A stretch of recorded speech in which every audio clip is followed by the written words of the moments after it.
Hello, and welcome to Creature Club, a podcast where we talk about the monsters in Dungeons and Dragons 5th edition. I am Mikey DC, and with me is Daniel White. Hello. In this show, we like to talk about the monsters in themselves, their history in the real world, their history in the game world, and how we use them in the fight, and all that good stuff. So, that's our intro.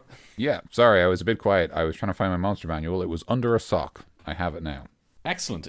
How big is that sock? How is it hiding? It's actually a really big sock, but it wasn't big enough that it was covering the whole thing. It's just I was looking at my pile of D&D books, and I was like, that's weird, it's not there. Ah, right. But that's because it was under a sock. I got mine right here. Okay. How are you doing, Daniel? What's up? How are you? I'm pretty good. I mean, we got a long Easter weekend. It's nice. I'm just taking a lot of time just to do nothing, which is nice. Yeah. Same here. It's just a nice long weekend for a bit of relaxation and stuff. So let's keep the relaxation going with a not so lax monster. Actually, I wouldn't say. Yeah, it's sort of a monster that has no chill. Actually. Yeah, very much. His thing is that he doesn't have chill. Kind of an opposite.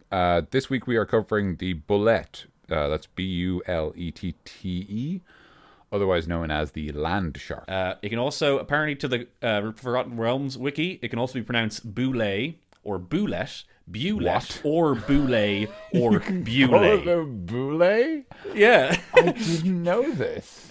Well, that's just this is a fan wiki. It must be just like what people have called it over the years. But that's so good. But they just have all the translations. So my god, no. On the Wikipedia article, they have all the different pronunciations, and it's really they do. Bulette, Boulette, or Boulette. Sorry, Boulette or Boulette. So we're gonna be pronouncing it Bulette because it just makes sense. I'm pronouncing it Bulette, but I do like the idea of calling it a Boulette. I like in universe, just like here to fight the Bulette. Like, don't you mean the Boulette? The what? Sorry, the landshark. Oh, the Boulette. What? Anyway, yeah. What does it look like, Daniel, to our people at home? Okay, so to the listeners at home, if you imagine, it's this is a hard thing to describe. It's sort of if you got a big beetle, but with a big mouth. I'm trying to think. Does it remind you? It kind of reminds me of a Pokemon, but I can't think of which one. Like Sandslash or Sandshrew or something with the arms. Yeah, I was thinking that he looks like a shark, of course. Think a shark. Think of like an armored shark with his skin as armor, and give him mole arms.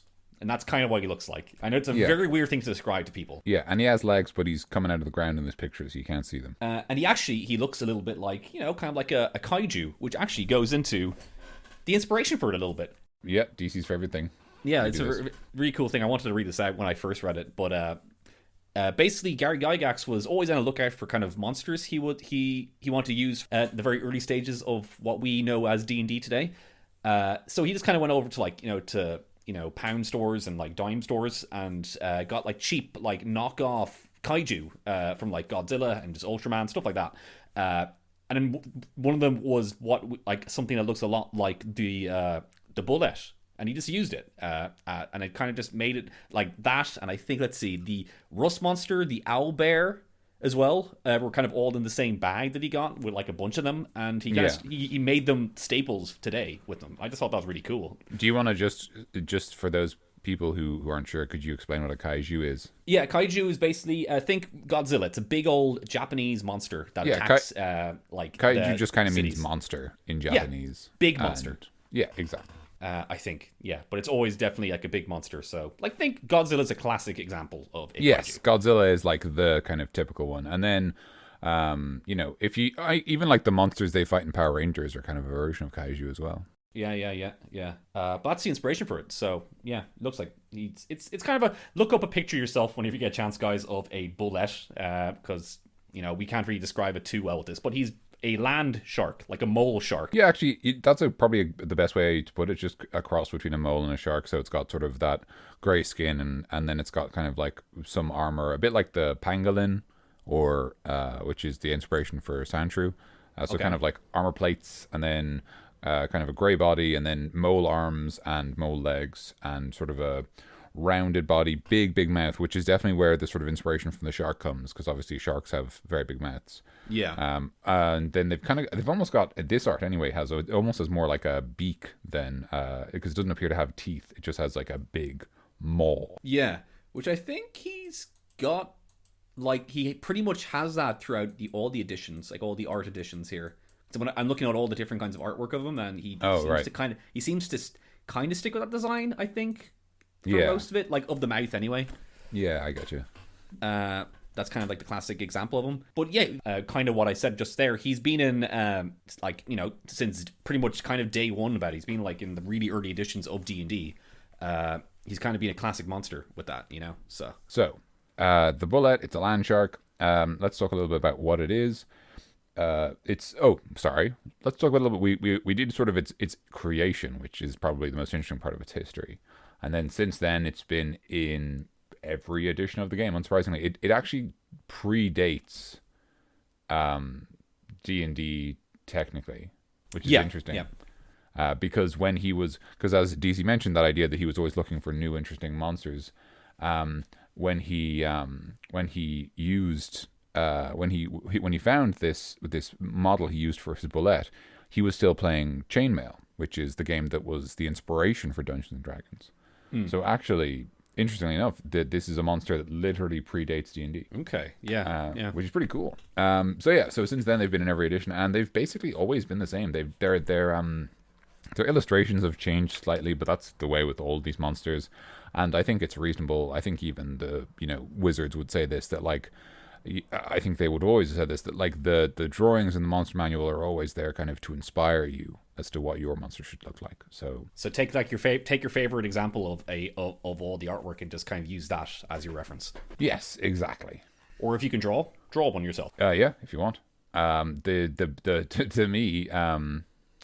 me, the most important part of the Bulette, and something that actually caught me out before, I don't know if you recall, DC, in a previous episode, I said that the Bulette was huge when actually it's large. Yep. Interestingly enough, that is because the Bulette in Pathfinder is huge, which is obviously, so the size categories go small, well, they go tiny, small, medium, large, huge, gargantuan. So in Pathfinder and in previous editions, the Bulette was huge, and in 4th edition it was changed to large. I can't say why they decided to do that, but it was interesting because that's the reason that like I assumed they were huge, because I was thinking back to Pathfinder stats. And it's interesting that change happened in the previous edition, but it's still in this edition. So we've still got a large Bulette rather than a huge Bulette. Although I feel like they feel huge to me, but that's just like my opinion, man. Yeah, it's just, come on, man. But maybe you can like make them huge if you really want, and then just kind of beef up the health or something, or like, yeah, probably just the health, because you don't want to go too far with all the stuff if you're not used to fiddling around with the monster stats. But you could just make them huge if you want, but it's not really much of a difference, to be honest with you. I personally believe, you know. Yeah. So the only thing I would say about them in terms of their history is that they've showed up with a couple of different versions. There's a version of the Bulette called Garishana, which is a kaiju, an actual proper kaiju, but based on the Bulette. So like a gargantuan guy. Yeah. So obviously it'd be much bigger and much more dangerous. And that appeared in Dragon Magazine 289, which was based on a thing called Oriental Adventures, which was like an optional set of rules to represent, different values, because obviously D&D is kind of a classic European fantasy. Yeah. They do stuff like that to try and capture other ideas. Okay, cool. Yeah, I don't think there's much else to say about their history, to be honest. Yeah, not really, no. Yeah, as you said, they've kind of been the same since day one. They have gone smaller, but they've always been what they have been, just land sharks who burrow underground and attack you, and who are angry a lot of time. So how about we'll be going a little bit with the page here on the monster manual?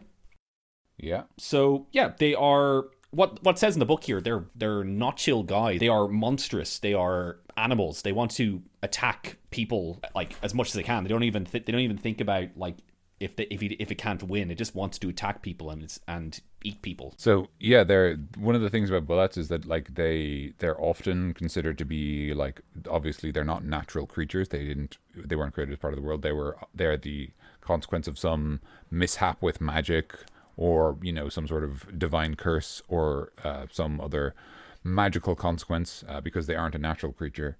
And so as a result, similar to a lot of other magical creatures like the owlbear, they have this kind of trait where like they're not like they're not like an animal. They're not like, say, like a wolf or a lion in the sense that like they go out and eat when they're hungry.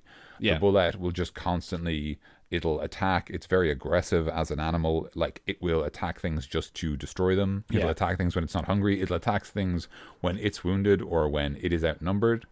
And I think that the inspiration for that, and this is something that a couple of monsters share. So my feeling is the inspiration for that is because it is based on older Dungeons and Dragons, and obviously in older editions of the game, and the sort of style of play back then, there was much more of an emphasis on like, you know, kind of sort of self-sustaining and self-reliance, and you might not have necessarily played someone who was heroic in the sense that if you were attacked by a monster, you would feel compelled to duel them, right? Like we've reached a stage in D&D where it's kind of war gamey, where like if the DM says, "Oh, you're traveling on the road and a bullet attacks you," or you know, however it's you know set up, you have this fight, and it's not really in the player's nature to just go, "No, we leave." Like yeah. Whereas like I think the inspiration behind this kind of idea that the monster is like, you know, like they use the terms like rapacious, like that they would just hunt you relentlessly and they'd never stop coming. Like that's a way of making the players fight it, not necessarily in a specific way, but like it explains why, you know, even if you are the kind of party who wants to run, it's probably not worth it with a bulette, you know? Yeah, like I feel like a D&D setting is really benefits from a monster. Because you won't have your players. I don't think any players ever do this, but you won't have the feeling of like, oh, why are we killing this thing? Because it's just part of the ecosystem. It's just an animal. No, this is a monster. He will keep attacking you relentlessly and attacking everything else. So it's better to take it down. You know? Yeah. No, I get it. I absolutely agree. And that's and the only thing you need to do about that, the one thing I actually really like, and this is sort of a personal thing. So as I mentioned, sorry, bullets, they're called landsharks because they do not run across the, even though, well, maybe unusually, they don't actually run across the land, rather they burrow under it. And their kind of style of burrowing is that they don't burrow deep underground. Instead, they burrow just slightly underground, so that some of their like kind of horns or scales or whatever these things are, these sort of ridges on their back, might show up over the earth, like might break the earth slightly and cause little ripples, which would be like a shark's fin in water. And then they have a thing called tremor sense, which we'll get to, but it works exactly like it sounds, really. Lets you figure out, I can hear some things nearby. And then they would go for those things. It mentions that very briefly, that they like to sort of track things underground. They don't necessarily go too deep. And then they have this special leap move where they jump out of the ground and land on someone and eat them. But my favorite thing is that one of the headings they use for the description is literally wandering monster. Yeah. Which is a callback, obviously, because if you're not aware, in older D&D, and even in this version of the game, although it isn't as strongly implied mechanically, it isn't as strongly, you know, suggested mechanically that you do this, there was a thing called the wandering monster table, which was literally, you try to travel the wilderness, you have to roll on this table, and depending on what you roll, you might run into a monster. So yeah, I really appreciate that they literally use the phrase wandering monster. I think that's such an obvious callback, but it's very good. I really like it. It says that it has no lair. It just roams around the world, kind of thing. You know, like it's not an evil mastermind. It's just a monster that goes around from place to place. Like, so it's definitely like a callback to that, I think. Also, as you mentioned, arcane creation. It kind of goes into, it's not natural. It was made by some sort of wizard who messed up or made it on purpose. But other than that, that's kind of just it for it in the book. Do you want to go on to the stat block? I think we will, yeah. I think it's time to go into the stat block. Let's meat and potatoes. That's what we call it. Sorry, it's been a while since we've done a classic creature club. Yeah, I know. It's actually it's nice. I'm feeling it. So I forgot that we call it. It's meat and potatoes. It's dinner time. Dinner time. I can't believe you forgot.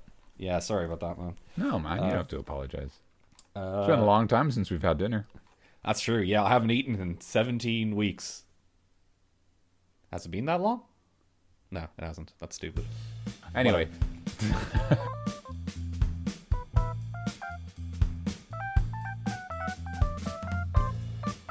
Welcome, everybody, to the stat block.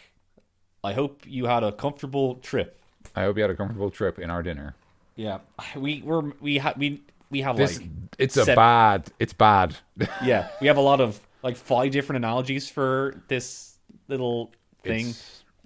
For like this podcast, I don't know, it's very bad. You're right. Okay, so the Bulette, large monstrosity, as we mentioned already, unaligned. So kind of alignment that's saved for a lot of the monsters and the animalistic, beastly guys who are like, who don't have like a moral standing because they're animals, they're monsters, you know. Yeah, they don't have the ability to make judgment about these things. Armor class 17 with his natural armor, so that's very good for natural armor. Yes, it is. We'll go into that later with one of our segments. Hit points 94, you know, big enough. And this is cool. This is the cool part. Speed 40 feet, so just 10 feet above an average adventurer.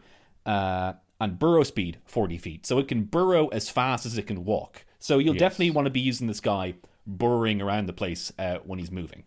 It's kind of what he's written for. You got Strength 19, Dex 11, Constitution 21, Intelligence 2, Wisdom 10, and Charisma 5. So it's a monster, basically. Monster stat block. It's very tough, it's very strong, and that's basically it. It's got Perception, which is handy because it does have Tremor Sense, as we mentioned. It also has Dark Vision, which makes sense because it does travel underground. It's got a pretty good passive perception. It's not terrible at spotting parties that are trying to avoid being seen. It does not speak any languages. That is not a surprise. Yeah. And it's CR5 monster, which means that this monster is appropriate for 4 level 5 adventurers. If you have more than 4, it is going to be slightly easier for them, obviously, because there's more of them. If you have less than 4, it's going to be a little tougher, and you might want to make sure that they have maybe a few more levels under their belt, or just some good magic items, or whatever. Yeah. First ability, Standing Leap. The Bullette's long jump is up to 30 feet, and its high jump is up to 15 feet with or without a running start. Long jump is 30 feet. Wow. That is so friggin' cool. Like, okay, we'll get to encounters, but like, I really want to, like, as soon as I read that, I just think, what's the world record for long jump, actually? Jesus, right? I actually don't know. I'm gonna say, I can just do it real quick. What are you saying? All right, you look it up. Okay, okay. Before you look it up, I'm gonna say it is 12 feet. Okay. That's kind of lowballing it, but that's my guess. World record long jump. Bob Beamon. World record long jump at 1968 Olympics, 29 feet. Holy shit! So this bullet. Oh my god! I know. It's Bob. He's back in bullet form. I think this is it. 8.90 meters, 29 feet, 2.5 inches. Yeah, I think that's it. Yeah. That's I literally put it into Google, and that's the first thing that came up. So yeah, the Bulette is 1 feet longer than the world record. So yeah, so it's better than the best person jumper can be. Yeah, and it's just a regular monster. But still, that's very cool. We're gonna get to that because I want to make sure that we use that when we have our encounters. Actions. Okay, it's got a bite. It's a very strong bite. It's pretty accurate. It's +7 to hit, which is for a CR5 party is fine. That means you're probably gonna hit.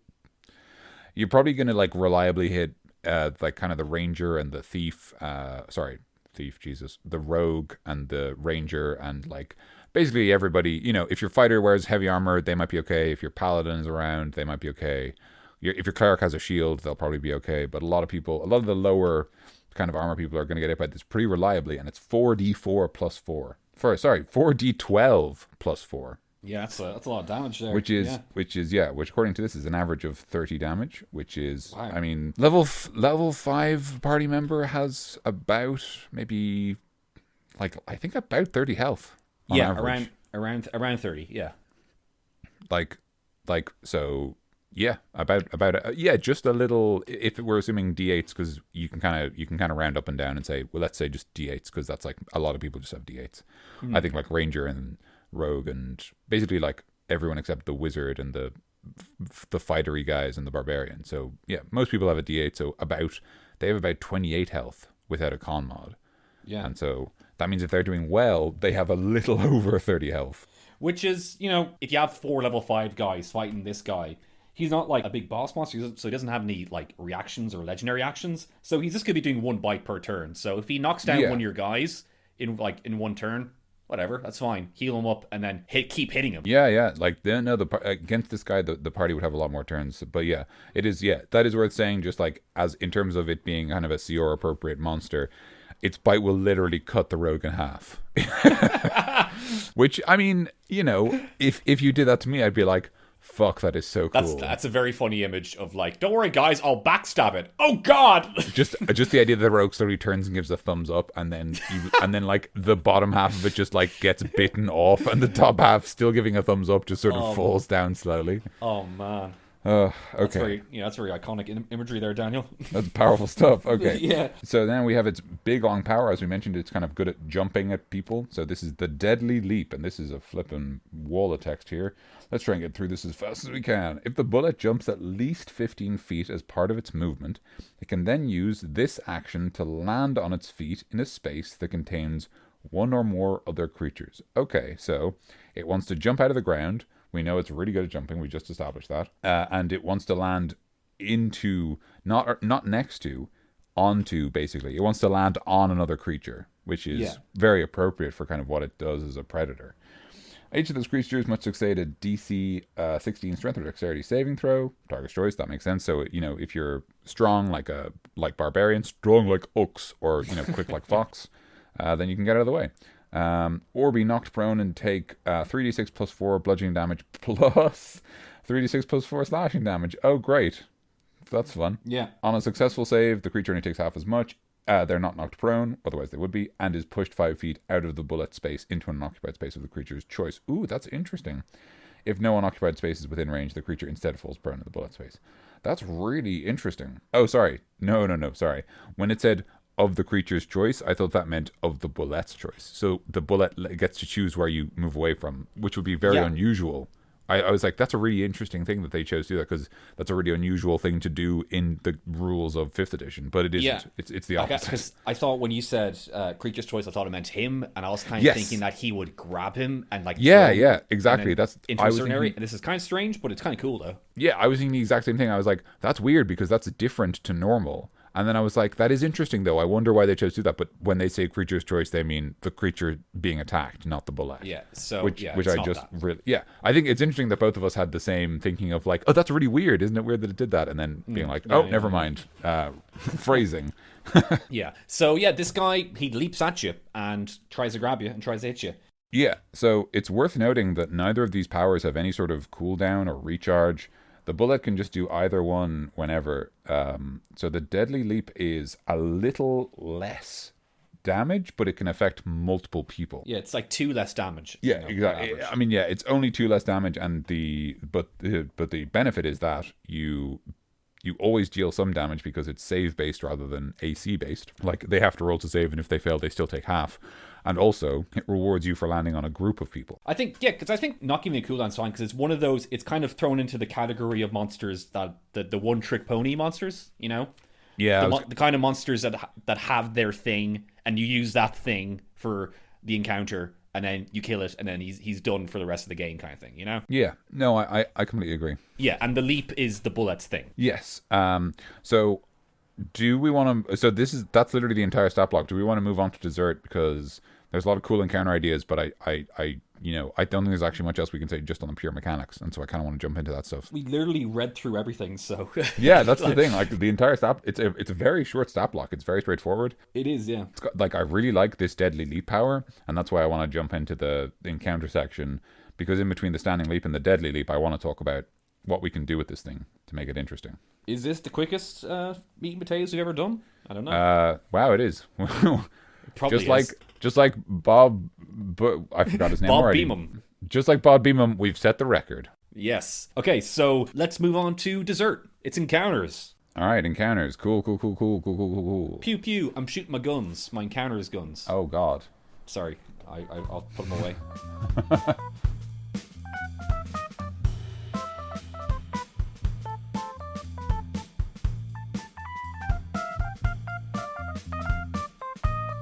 Okay, so it's pretty obvious from how this thing acts that it needs to be able to jump around and kind of like be able to move pretty freely. So I think we're talking about places like plains and, how do I put this? Sort of like broken up flat land.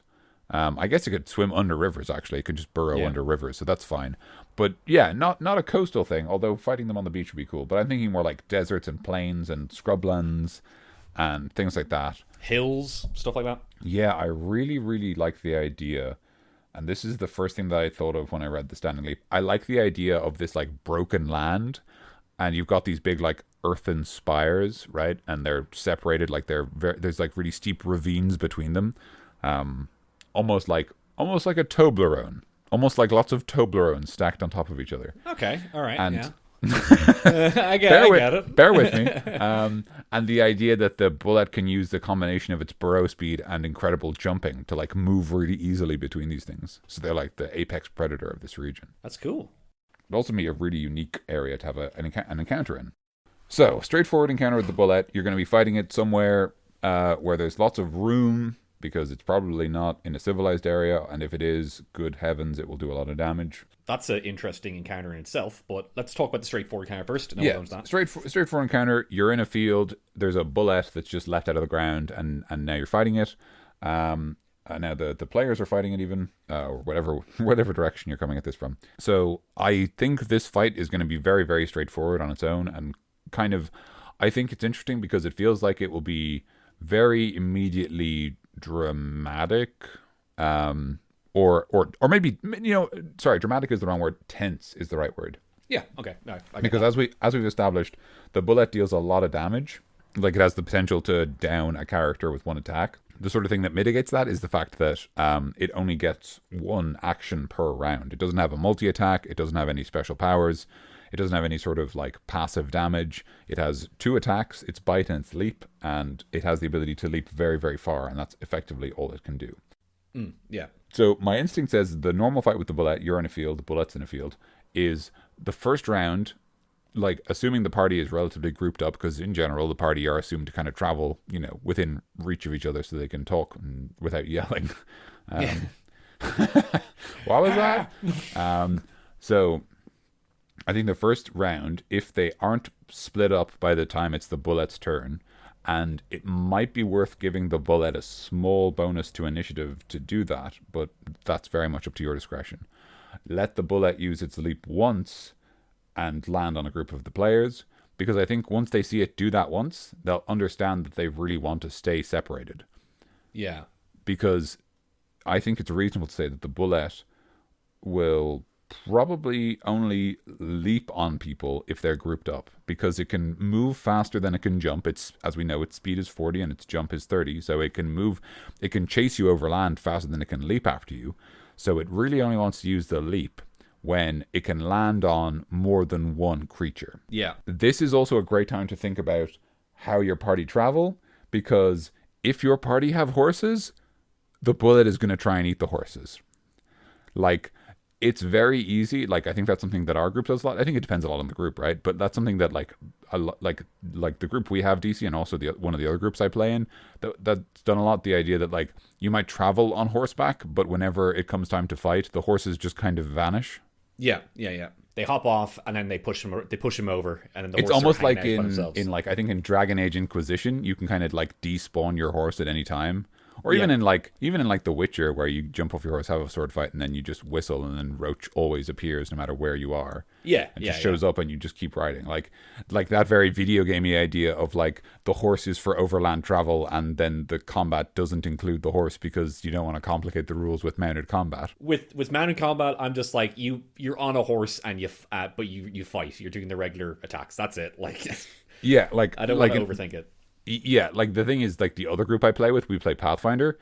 Pathfinder has, as you'd expect, a lot more rules for mounted combat. There's a lot more to say on the matter. So I think when we all decide, look, we're just going to ignore the horses, a couple of characters, including myself, have like special mounts that we actually want to use. And in that case, it's like, oh yeah, you can absolutely use them. But like, everyone else has just assumed that before the fight started, they dismounted, or they dismount in the first round, because the rules for mounted combat are, yeah. Don't touch them. It's not even necessarily that they're that bad. It's just that there's like, it's just more rules to think about when you're trying to play a game, and like it's rules that you don't use as much. So obviously it's kind of frustrating. I just wanted to mention about the Bulette is I feel like it's kind of one of those monsters that you might want to maybe fudge a roll or two with the initiative, and maybe just give him first or second on the initiative, because you kind of want to get that first attack in before all your players kill it, You kind of want to try out that deadly leap just once before. And before, like, he dies, because there's a chance that he could go down in one hit. Your players could just get really good rolls and he just goes down, not in one hit, but in one turn. I mean, yeah, I completely agree. Yeah, I think that it might be worth like letting it do its leap once. Although you might always just leave it full where it may and just see what happens. It kind of depends on what you're doing. But I think that's basically like the fight with the kaiju when you're just alone and the kaiju shows up and you have to fight it. Yeah. I do think that, I honestly think that this is a great time to have the players' horses, suffer a consequence for being the horse of an adventurer rather than the horse of a farmer. Yeah, and if this bullet eats your horse, just like, now it's personal. Like, he ate my horse. Oh, dang, that's my dang horse. That's how I get around without walking. That was my backup food. Hey. I'm gonna make you food. So I think that would be like, that's something that, like, I certainly would do in 5th edition, because the rules for mounted combat in 5th edition are basically just that you're on a horse, it works like you think, which is the sort of ruling that I love. So I'd be very happy to just say, like, oh, by the way, it also lands on your horse. Because the thing is that this thing does enough damage every time it falls on people that it'll probably just kill anyone's horses outright. Yeah. But the other thing is that you can also do that as kind of a... how do I put this exactly? As kind of a safety measure, because obviously if your characters are on horseback, they're probably more spread out. So you can use the fact that your character's on horseback to actually attack less of them with the bullet when you use the leap, if you want to give them more of an opportunity to understand what it does and how they can fight it and what to watch out for. Yeah, without them suffering dangerous consequences, without them taking a lot of damage. That's what I meant. Yeah, and also the idea of, this giant monster leaps out of the ground and lands on one of the party member and like starts eating its horse, and then like the rest of the party kind of scatter and start like circling it and firing arrows while like the paladin and the barbarian like goes in and tries to avenge its fallen steed. That's pretty cool. It's a rare moment where you can make a D&D monster feel monstrous. Yes. Like he's, you could have got this horse just today in the game world, but he's still your companion, and you steal. Sorry, it's just literally the fact that it's like you pay like whatever, like 75 gold pieces for a riding horse, and then like later that day, oh yeah, roll on the random encounter table. Oh, a bullet, it eats your horse. God, I'm never paying for a horse again. I'm not gonna get my deposit back. But you still, if you see, like, if you witness this monster eating your horse, to like, oh, that's kind of terrifying that my horse has been eaten. That's bad. That's bad news for me. Yeah. So he gets to actually be a monster instead of just like this sandbag for your players to hit over. Yes. Again, Yeah, I totally agree. A little bit more depth. So here's a few things I think we can do when we're just using the bullet. There's still a lot of ground we can cover in terms of what we can add, but I think one thing would be cool is that if you had the bullet act as a group. So if you maybe got this bullet and say dropped its armor by 1 and took away 1 dice of health, and otherwise maybe left it kind of unchanged, maybe reduced its damage just a little bit. Yeah. And then like had like 2 of them, that would probably still be more than a CR5 fight, but it might not be so high that a CR5 party couldn't deal with it. Yeah. Either way, whether it's for a higher level party or it's just the same level party and you're gonna shrink the bullets so they're more manageable for the party, I do legitimately think that multiple bullets would make a really, really interesting encounter, because of the fact that they are really, really mobile, really big monsters. Yeah. I like the idea that, like, one of the bullets leaps and lands on somebody and attacks them, and then someone else moves to, defend that person, and then by the time it's the next bullet's turn, there's like 2 people fighting the first bullet, and then the second bullet leaps on those people, and then they get jumped on, and like, you have to be really aware. It's a fight with a lot of battlefield awareness almost. Yeah. You have to be paying attention to like where both bullets are and how close they are to you, and whether they want to move to you or whether you can make it hard enough that they don't want to move to you. And if someone is say for example, like the paladin is kind of fighting one of the bullets to keep them occupied, like how long can the paladin stay standing because the bite does so much damage? Does someone need to get over there to help them or to heal them? And like if they do go down, what's our plan? Like, you know what I mean? I think it's a very tactical encounter, I guess, is how it feels. I get you with that one. Like you can like just just it's a cool image of just seeing all like multiple bullets just jumping around, and just like they're just, and while your players are standing there like, what do we do? Like there's a lot of these things like, it can make a very interesting fight. Like you're right with that one, so I do agree with you on that one. I kind of want to touch upon the idea of a bullet attacking a town. Yeah, I mentioned that kind of in passing, but I actually think that's a really cool idea. Because I'm in my head, I just picture bullet going around town. Villagers are like, oh god, this thing's a monster, and then a bullet just leaping into like a cottage and just taking it down in one hit. Being able to do that because it's so big. And your player's like, okay, we gotta bring this thing down. He's destroying this entire town, Yes. It's just a lot of cool images of just houses going down and buildings going down and him taking out pieces of buildings and like taking out horses and like villagers as well, if you want to be more horrific. And just like, it gives your players like a bit more urgency with it. I really like the idea of like, just like playing up the sort of danger of the bullet in that situation. And like the sandworm from Dune, and I think the movie Tremors might actually, I know nothing about the movie Tremors, so I'm not even going to try and reference it. But so in Dune, there's these massive sandworms, which I think is the basis for the purple worms in D&D, but I don't know for sure. But anyway, there's these massive worms, and they're like the apex predators of this desert planet, and they have really, really sensitive like hearing, and they can hear everything through the sand. So they listen out for footsteps, like regular patter of like animals, and if they hear it, they move towards it and eat whatever it is. And they're so massive that nothing can stop them. Yeah. And so the people who live there have to learn to move without rhythm across the desert. Yeah. You mentioned that before with the Yankeg. Yes. They're also burrowers. So yes, and it's obviously mentioned in the song, which I can't remember. It has the video with Christopher Walken. There's a lyric that says, "Walk without rhythm, lest you attract the worm." Weapon of choice. That's it. Ah, okay. So what I was thinking was, it would be cool if like this bullet has sort of, it's moved, so it's eaten all the cattle, and it's always hungry. It's still hungry. So it starts moving into the village, and it attacks the people who live there, and the people, without knowing what to do, retreat to the roofs of their buildings, because maybe the bullet can't hear as easily on the roof of a building because it's separated by like, like obviously the building itself is full of air, and maybe the like vibrations don't travel as easily, and then the structure of the building itself is different to the earth, so it's more difficult for the tremors to transit. So like maybe like if they hide on the roof and they stay very still, they're safe from the bullet. Yeah. So the idea that like all these villagers are kind of stranded, like literally like kind of a like the floor is made of lava situation where like they can't leave their own houses, and so like either that the party, like this happens while the party are there and they're just on the roof with the rest of the village, or they ride into this town unknowingly and they're like, why are there people on the roofs? And then you hear this rumble. Like, oh no. And everyone on the roof's just screaming at them. Yeah. Maybe people are like yelling, but they can't, maybe people want to communicate, but they can't yell because they're worried about attracting the bullets. They're holding up signs or something. Oh, okay, like, right. Yeah. Like the whole idea that they can't make noise because that's what attracts the bullet. Like they have to stay quiet, so they move very carefully and quietly. They try to avoid making any noise, and like that the party would kind of trigger the bullet, and they have to figure out a way to avoid that. Is there like a zone of silence? There is literally there is either a zone. There's both. There's definitely a silence spell. Yeah.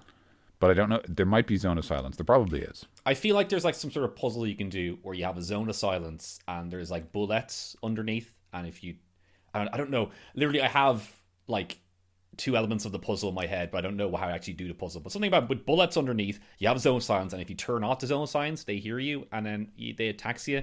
But your players don't know about that. I don't know. I'll think about it someday. I might tell you, but like I'm just thinking about that. That's okay. Well, first of all, that idea is fucking unbelievably cool. Just before we even, I just want to spend some time acknowledging how awesome that is. Okay.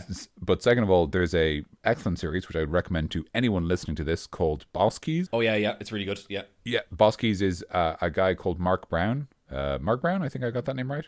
I think so. I'm not sure.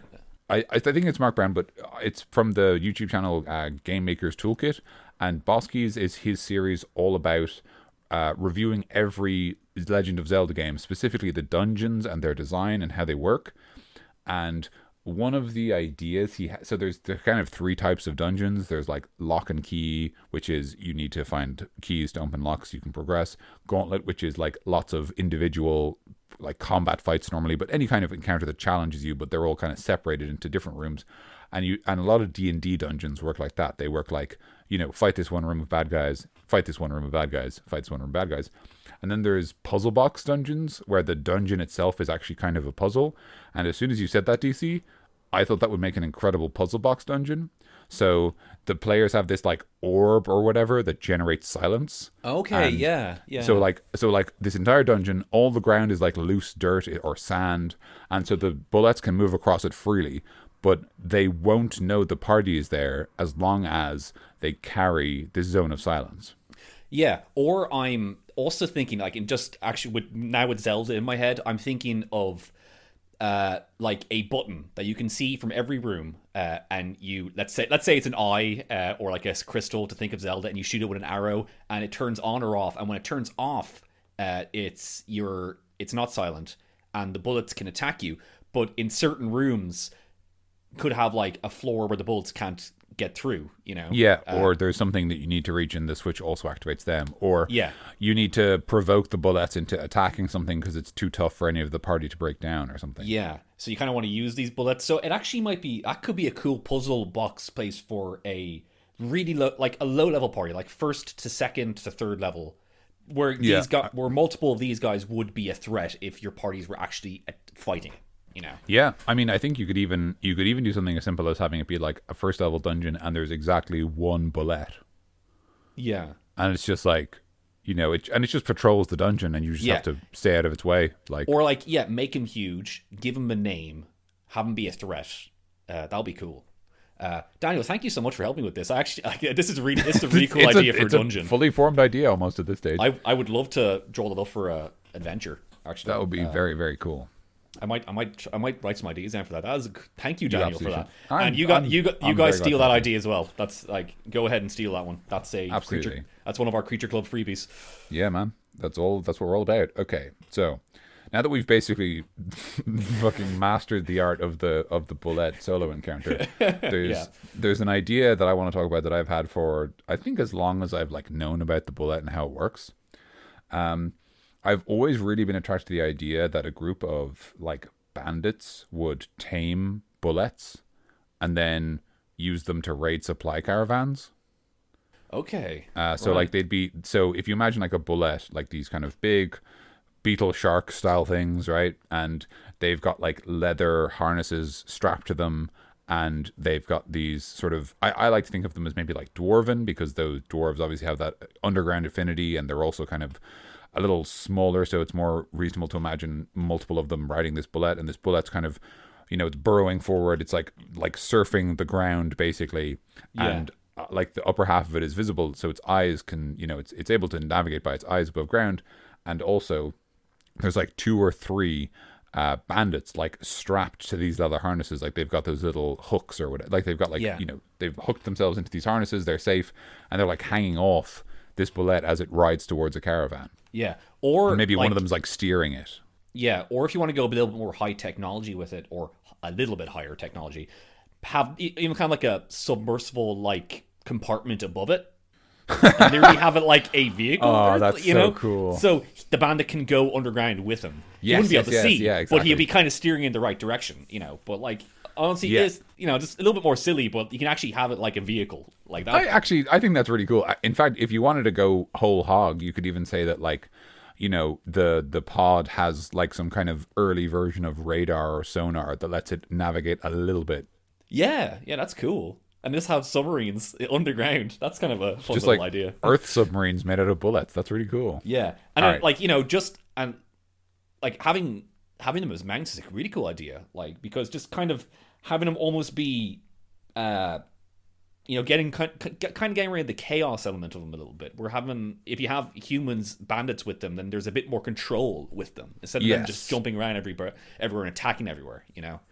They're specifically attacking, like, as you said, supply caravans, and like they're attacking specific places. So that can actually even be an adventure where, let's say people are saying, "Oh, well, there's bullets attacking supply caverns all around the place, all around these plains," and you're like, "That's kind of weird. Bullets are usually attacking everything. Why are they attacking just these, these specific things?" Then you find out that there's bandits connected to them. So that can be that's gonna be another adventure for you. Yeah, and I mean, like, I think you could do a lot of cool. I think you could like really play with the space of the bullet's mobility when you do that. So you obviously get the you obviously get this like you get the bullet, but it's a little more organized. It's got someone controlling it or like guiding guiding it, Yeah. with some sort of something anyway. It doesn't really matter what.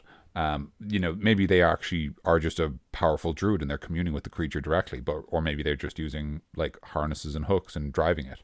Yeah. But whatever you do, that idea that it's not like this.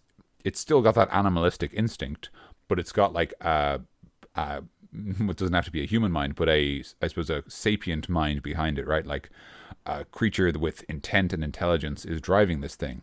Yeah. And I like that idea that like you get to sort of you can do cool things just with that, just with the idea that the bullet is being guided and might act a little differently as a result. Like, for example, the bullet might not attack the supply caravan because they don't want to destroy any valuable goods, but it might attack the horses pulling it, or it might like leap under it to like disrupt the ground so that it collapses, because they're obviously happy to pick over the loose droppings, but they don't want to let the bullet land on it because then it would be destroyed. Yeah. Whereas a wild bullet might do that. And I also like the idea of these bandits kind of acting very mobile like the bullet. So I like the idea that as the bullet arrives and it leaps and like attacks some of the party, that like when it's stopped moving, some of the bandits actually leap off and like dismount from the bullet and maybe fight the party one-on-one. And if the tide turns against them, they might like blow a whistle or like yell to their friend, and the bullet will come charging, and like they will kind of remount it as it moves, like Legolas in Lord of the Rings. Yeah. Yeah. That kind of idea that like that they can play off this creature's mobility, and like the bullet might dive underground and then leap up under them, but rather than it eating them, they instead hook onto it, and then they're in the air as well, and maybe they've got a bow or something and they shoot somebody. I don't know why the only thing I'm thinking about now is Pursuit Force. Is what? Where is Pursuit Force? The PSP game where you're I actually know exactly that PSP game, DC. No joke. Yeah, I know exactly what but okay. Okay, another Creature Club stupid reference, but it's just a PSP game where you're a cop and you're jumping. You're in high speed action scenes in cars, and you're jumping over into other cars. And when Daniel was talking about that, all I was thinking was about a D&D like Pursuit Force. Oh my god! But yeah, that's literally such a stupid reference. I can't believe you. God, it's so good. For the record, yeah, I only know of Pursuit Force because I went to the Gaeltacht, which is basically kind of a sort of like an Irish summer school. For our non-Irish listeners, it's kind of an Irish summer school that you go off to like optionally, and the idea is you'll improve your understanding of the Irish language, and you'll get better at conversational Irish.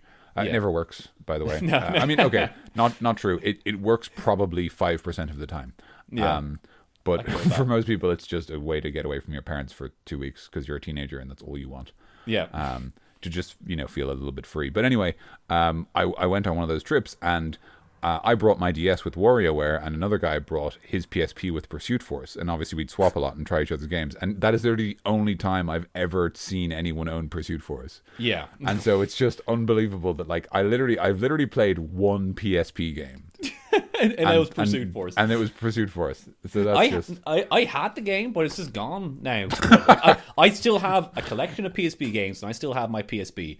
But Pursuit Force is gone, and it's just gone to time. No one will ever play it again because the game just disappeared off this face of the earth. Oh, it's so funny. Don't we normally talk about D&D in this podcast? Actually? Nah, man, this is our Pursuit Force podcast. This is Pursuit Club. It's a podcast all about Pursuit Force and the people who play it still after 100 years. After 100 fucking years. Fucking years of being alive. Do you have any other ideas for encounters? Because I kind of want to. I want a Monster Hunter this monster. Oof. You got a good point. Let me just think. Okay, I've done my bandits idea. We had a cool dungeon. Let me think. Is there any? Okay, so the other thing, something it mentions here, by the way, in the description is that all creatures shun bullets, which treat anything that moves as food. So, okay.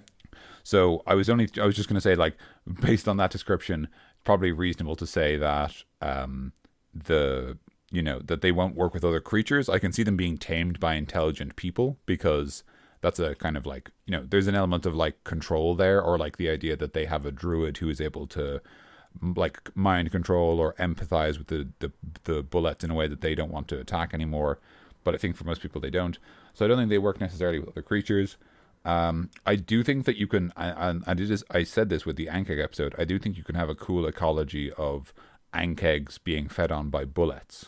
Yeah. And so you've got this whole underground ecology going on, where there's like tunnels where you might run into Ankegs or bullets, or the tunnels are abandoned and now they're full of goblins, and the goblins get attacked by a bullet, or the goblins tame the bullet, or whatever.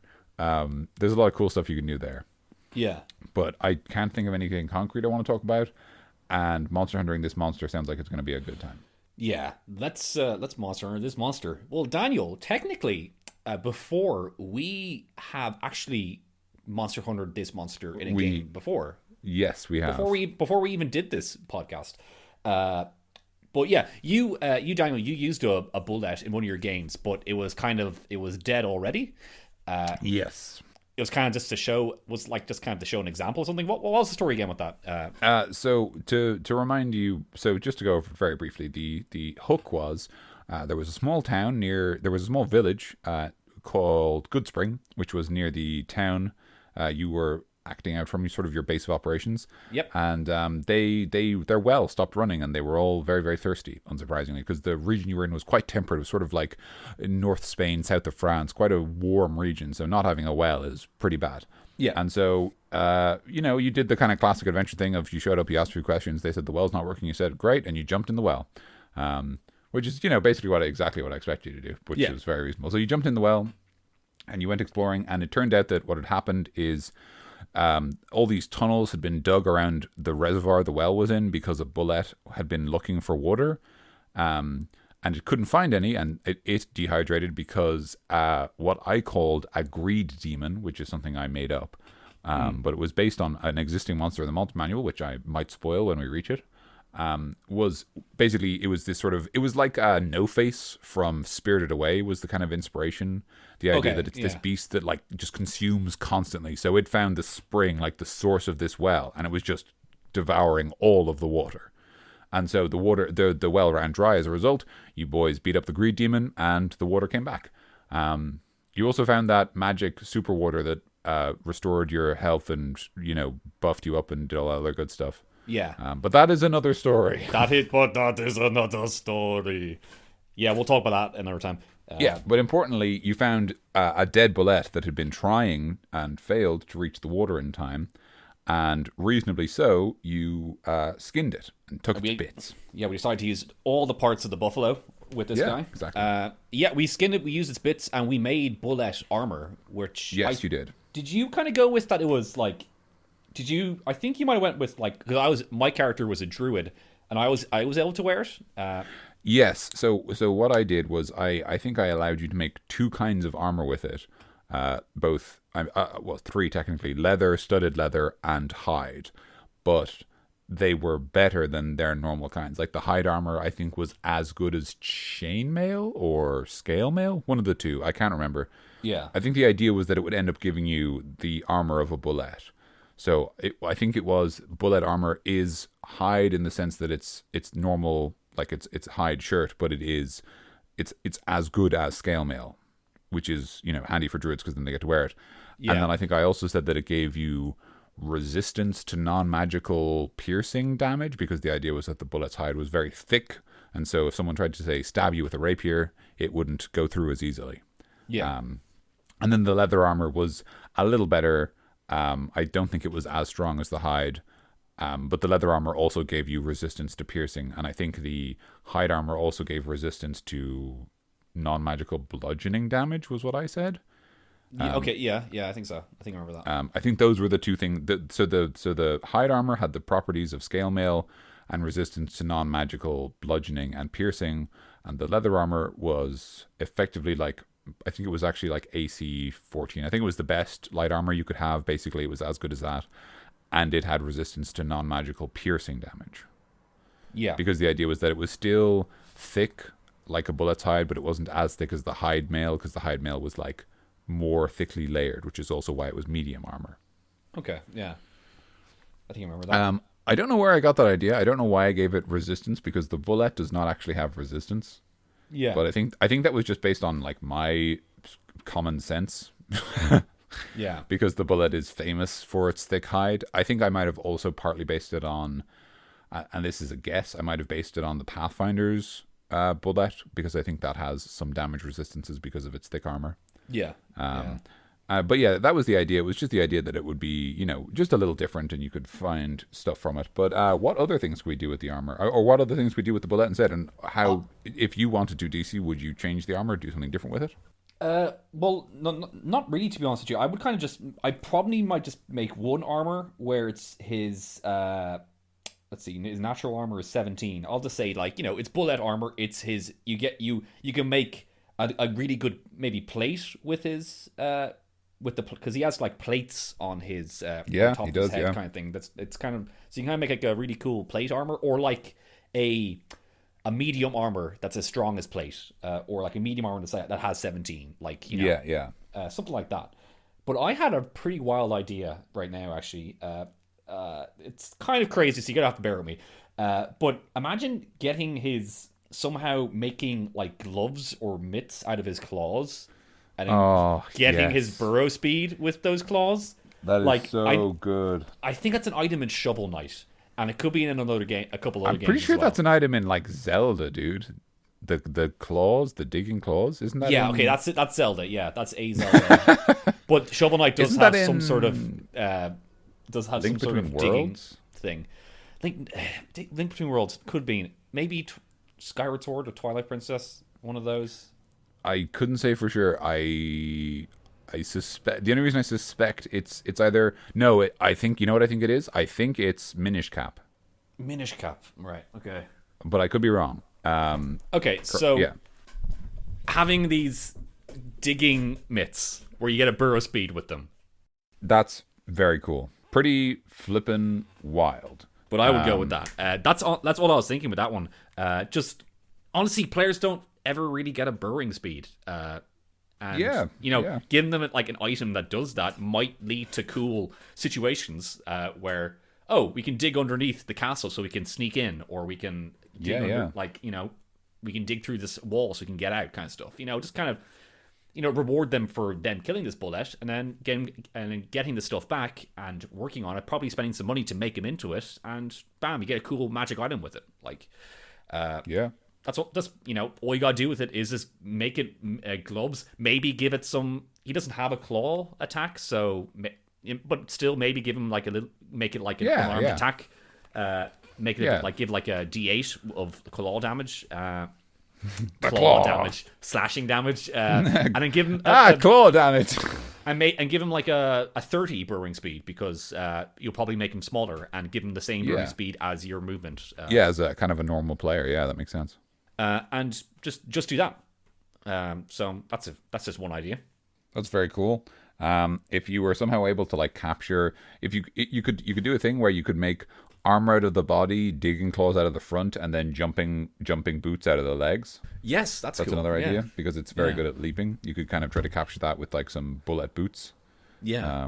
Which maybe gives you some or all of its jumping ability. But maybe you could say like, what I would probably do is I would say, for 1 minute you gain the Bulette standing leap ability. So you gain a long jump of 30 feet and a high jump of 15 feet with or without running start. And if you wear the entire Bulette armor set, oh my god, you can transform once a day into a Bulette. Yes. No, I was thinking you just get his deadly leap where he jumps in the air and that's even better. Yeah. And you go into the ground. Either way you get the deadly leap, but yes, no, that's very fucking cool. But if you want to transform into a Bulette, go ahead. No, that idea is so awesome, by the way. The idea that you like literally fucking Monster Hunter, get the full armor set for the set bonus. And then deadly leap at people. Yeah. That's very cool. I really like that. That's pretty much it that I can think of for Monster Hunting this monster. Me too, man. I think we did a heckin' good job. Is that bullets? I think that's bullets, man. So that is the land shark. the Bulette, the Bulette, the Bulette, The Bulette. The Bulette. Bulette. the Bulletti, The Bulette, the Bulette, the Boulet, and the Bullet. and the Bugatti. Or landshark, Yeah. which they don't offer any alternative pronunciations for, if you were curious. Boulet, or landshark. Landshark. That's very, very funny to me. Around these parts, we just call them landshark. Yeah. Yeah, that's cool. That was a good episode. We had a lot of ideas for this simple monster. He's a cool Great monster. It's iconic. It's very cool. It sets up that precedent. As it says, this is a creature that doesn't have a lair. It's always looking for more food and going new places. It's a great monster to set up the idea that the world that you travel in is dangerous, which is very cool and very useful for a DM to have. I'm a big fan of the landshark. I might use him a bit more. Yeah, thanks for joining us, guys, for Creature Club. Yeah, we're back at it again. We're hecking back. We should hopefully have Tim with us next week. Yeah, or next episode even. Let's actually, Danny, do you mind if I plug something that's nothing to do with Creature Club? I know what you're going to plug, and I heartily encourage it, my friend. Excellent. My band, the New 52, released a new EP today of recording. Yeah, we'll say that. Today of recording, and it's 5 songs, rock songs. I play bass guitar in them. I do a bit of backing vocals. I wrote a couple parts in it, and I am very proud of it. I think these songs turn out very well. It's called Green by the New 52, spelt with the number 52. The album's called, as I said, Green. If you want to listen to it, it's on Spotify, it's on iTunes, it's on Google Play, it's on Apple Music, it's on Deezer, Tidal, I think. It might be on Tidal. None of us have Tidal to check. Yeah, I don't know.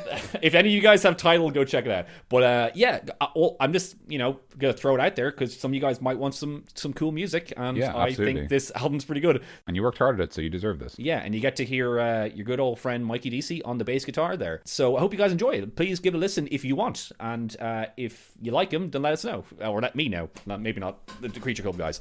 Hey, let me. I don't mind.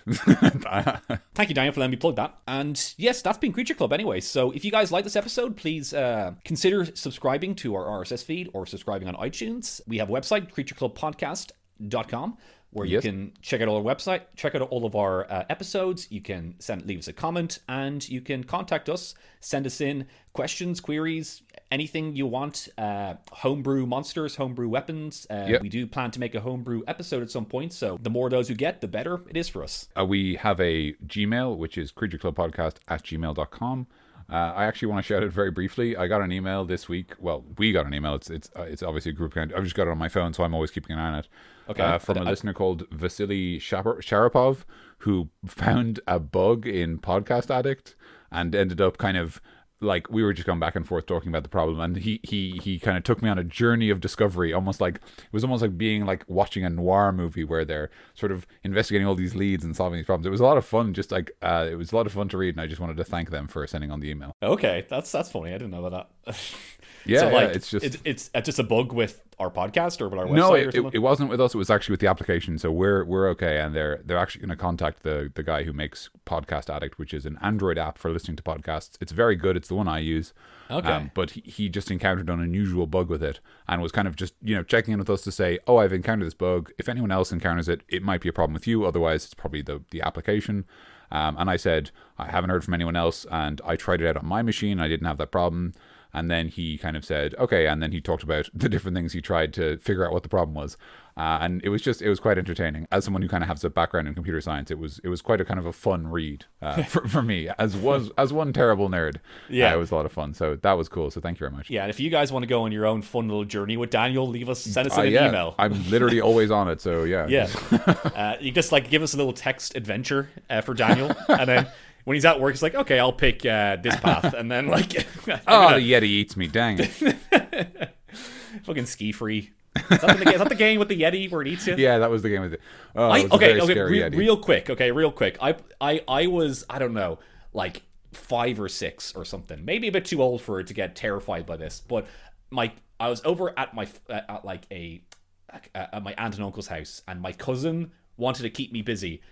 So she's like, here, go play this game. And I played it, and I was having fun, where I was skiing down the slope, and then this Yeti ate me, and I was like, it was the first kind of like moment in my life, I think, where I was like, it's not going to be all okay. Where I'm like, sometimes where you can try as hard as you can, but during that journey, a Yeti's going to come out and eat you for no reason. I can't believe this key free Yeti is the one who took your innocence. Exactly. I think I'm... God. I think I'm dying. Oh my God. Yeah. You know you can like press a button to boost and get away from the Yeti though, right? Yeah, I did learn about that. But I learned about that too late, Daniel. It was too late for me. It's too late for me. I'm already dead. Don't cry for me. Oh, goodness. Right. We have fun on this show sometimes. We do, yeah. Any more housekeeping? What else do we have? We've mentioned that you can listen to us and subscribe to our RSS feed. We have a website. You can comment on that if you just want to get in touch with us or, talk about the episode. You can email us, obviously. I've got it on my phone, and the other boys have the login as well, so we can all keep an eye on it. So if you have any questions or queries or concerns, hit us up. And check out DC's band's new EP, which is Green, by the New 52. Yep. You can find it basically everywhere where there's music, except we don't know if it's on Tidal. If you're on Tidal and you see it there, actually let us know. That would be fantastic if you can let us know, because I don't know anyone who's on Tidal. And if you're on Tidal and you find it, then thank you. Yeah, exactly. I think that's everything. Yeah, that's everything. Yeah, cool. So join us next time for the next episode of whatever we do. We actually don't know. Hopefully more Creature Club. If it is Creature Club, it's one of DC's favorite monsters. Do we want to say no more than that? Yeah, it's one of my favorites. If in the next Creature Club. But anyway, I have been Mikey. And I've been Dan. Stay cool.